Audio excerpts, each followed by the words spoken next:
পেয়েছেন মনে হয়, জীবদ্দশায় কোনো কাজে হতাশ হয়ে পড়লে ইসলামের দৃষ্টিতে কি করণীয়?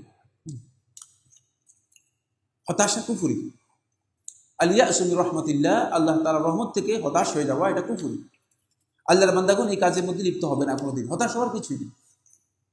হতাশ হওয়ার অর্থই হচ্ছে আপনার অন্তরের মধ্যে ইমানের দুর্বলতা আছে, ইমানের দুর্বলতা আছে। হতাশ হওয়ার কোনো সুযোগ নেই। কেন হতাশ হয়ে যাবে? আল্লাহ রাব্বুল আলামিন রহমত আল্লাহর বান্দাদের জন্য আল্লাহ রাব্বুল আলামিন অবারিত করে রেখেছেন। কোনো বিপদ হয়ে গেলেই আপনি আল্লাহ তাআলার কাছে ধন্যবাদ দেন।